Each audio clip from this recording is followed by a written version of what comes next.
Owen, are we looking like a potential an unchanged team as a result of that terrific win?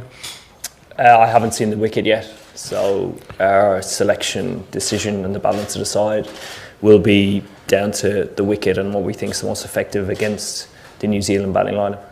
How is Jason Roy after his ailments? Yeah, he's good. He's good. He's going to be fit for tomorrow.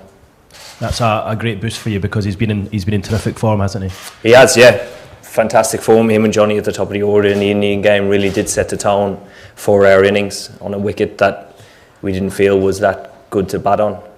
So they took us up past a par score, which is great. Johnny scoring runs is a huge bonus. You know, when he's in good form, he's extremely hard to bowl at up the top of the order. And while you've got the confidence back from that terrific win, New Zealand obviously have lost their momentum. Does that give you guys the boost going into this? We haven't necessarily looked at it like that. I think the most satisfying thing from the last game from our side is that we went out and played our brand of cricket. We were allowed to do that at the beginning. The way the two guys played, it felt more like the way that we play, and the fact that we won doing that is extremely encouraging. We'll go to the back history of Gloria. Thank you. Oh, and you've obviously made over the last few years a great virtue of chasing down big totals. Has the way the tournament has progressed and certainly the way the other day against India panned out, do you see the virtue of batting first now and getting the runs on the board? Yeah, I think just accepting that the wickets haven't been as good as they have been in the last 4 years has changed that. The game yesterday, the wicket looked good for 100 overs, so it might change again tomorrow, but I think every wicket that we've played on so far has, I suppose, been tougher to bat on in the second innings, regardless if we've won or not.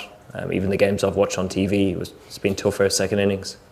And just mentioning Jason there, what about Jofra? He's obviously been managing a little bit of a niggle. How do you feel he's pulling up in terms of fitness? He's pulled up really well and should be fit to play, yeah. We'll go with Andy at the back.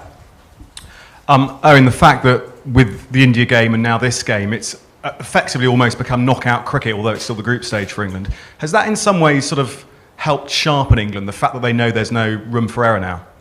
No, I think 2 defeats does that.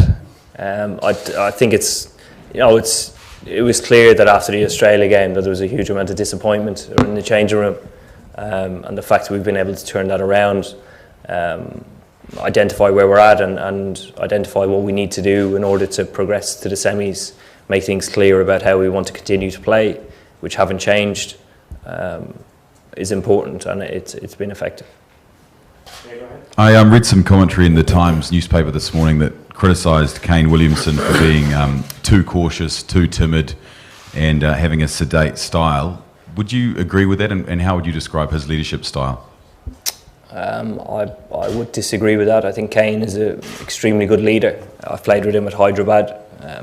In the change room there, he wasn't the captain at the time I was there, but he certainly is an impressive leader. The way he goes about his business is, extremely admirable. He's a quality cricketer who is extremely humble and open to learning all the time and offers his time to anybody as well.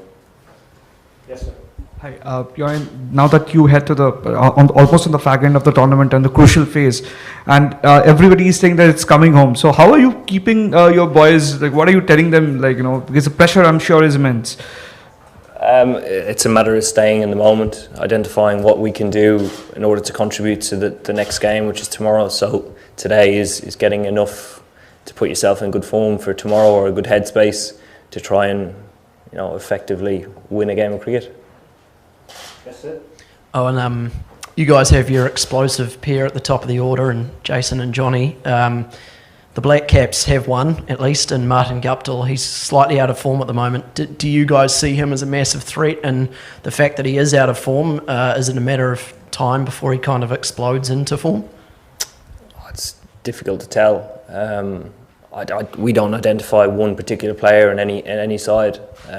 They're a very strong lineup, probably built around Kane at 3 and Ross at 4. It's obviously 2 huge players for them, but very destructive players either side of that. We'll do George and a couple more. Two parts to that, all right. Firstly, is it fair to say that that New Zealand game in the last World Cup was probably rock bottom? Yeah. And could you reflect on that a little bit and talk about the influence of that New Zealand side on creating this England side? Yeah, it was as close to rock bottom as I've been.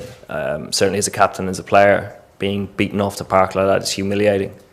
The influence throughout that whole World Cup on all the other teams around the world was quite extreme.